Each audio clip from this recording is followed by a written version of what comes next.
Hello everyone, क्या हालचाल। Welcome to another video. इस वीडियो में हम लोग एक ट्रेलर और एक टीजर को रिव्यू करने वाले हैं एक साथ। सबसे पहले बात करेंगे ट्रेलर की, यानी क्रेजी मूवी का ट्रेलर जो कि यूट्यूब पे कल रिलीज हुआ है। क्रेजी की स्पेलिंग में एक एक्स्ट्रा एक्स चिपकाया हुआ है, पता नहीं एक्स रेटेड मूवी है या फिर एक्स फैक्टर है मूवी के साथ में।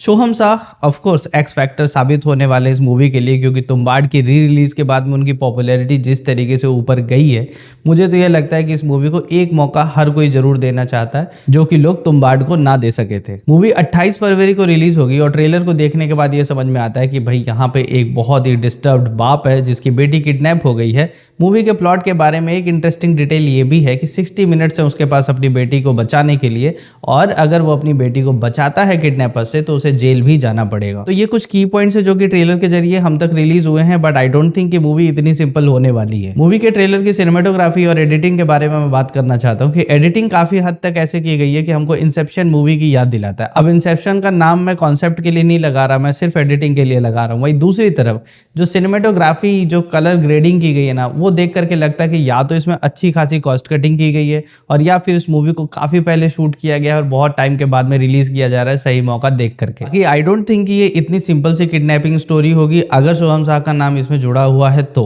एक फैन थ्योरी ये भी हो सकती है कि उस बाप को स्प्लिट पर्सनैलिटी डिसऑर्डर हो और उसने ही अपनी बेटी को किडनैप किया हो, अपनी गाड़ी में पीछे डालकर खुद ही घूम रहा हो, किडनैपर को खोजता हो और वो जो कॉल्स हो वो उसके दिमाग का भ्रम हो। अब ये सारी चीजें तो मूवी देखने के बाद ही पता चलेगी। हालांकि तुम्बाड़ के बाद में जिस तरीके से पॉपुलैरिटी बढ़ चुकी है ना कि भाई इस मूवी को देखना पड़ेगा। वहीं क्रेजी के बाद अब बात करते हैं राजकुमार राव के अपकमिंग मूवी भूल चूक माफ को। तो मैडॉक वाले भाई एकदम मतलब समझो कि उनका पीक टाइम चल रहा है। एक मूवी उतरती है थिएटर में, दूसरी उनकी चढ़ जाती है और भूल चूक माफ रिलीज होगी 10 अप्रैल को। राजकुमार राव एक बार फिर से अपने टेम्पलेट अवतार में है, एक अपना देसी छोरा जो कि कॉमेडी करता है।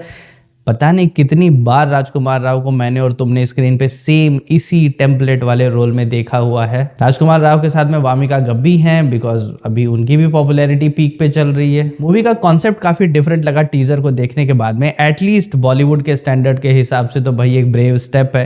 टीजर में हमको इतना तो समझ में आ गया है कि भाई राजकुमार राव का जो कैरेक्टर है वो टाइम लूप में फंसा हुआ है। एक्चुअली में सिर्फ वही रियलाइज करता है कि उसके साथ जो कुछ भी हो रहा है वो लूप में हो रहा है। बार बार उसकी हल्दी का दिन वापस आ जा रहा है और शादी के दिन तक वो बेचारा नहीं पहुंच पा रहा। तो अब इन्हीं सारी चीजों को फनी तरीके से मूवी में मुझको लगता है लास्ट तक दिखाएंगे और फिर एक होगा छोटा सा रिवील कि ये जो कुछ भी हो रहा है ये क्यों हो रहा है। अब इस कॉन्सेप्ट में हॉलीवुड में तो कई सारी मूवीज ऑलरेडी बन चुकी हैं, जिसमें लूपर है, रशियन डॉल है और हैप्पी डेथ डे भी है। इस मूवी में लूप को ये किस तरीके से एक्सप्लेन करने वाले हैं ये जानना एक्चुअली में इंटरेस्टिंग होगा। बाकी मेरे हिसाब से इन दोनों ही मूवीज ने अपने ट्रेलर और टीजर से काफी हद तक इंप्रेस कर लिया है और थिएटर में जाने की उम्मीद जो है वो बन चुकी है। बाकी तुम इन दोनों में से किस मूवी को सबसे पहले जाकर के देखना चाहोगे या किसी को नहीं देखोगे, मुझे कमेंट्स में जरूर बताना।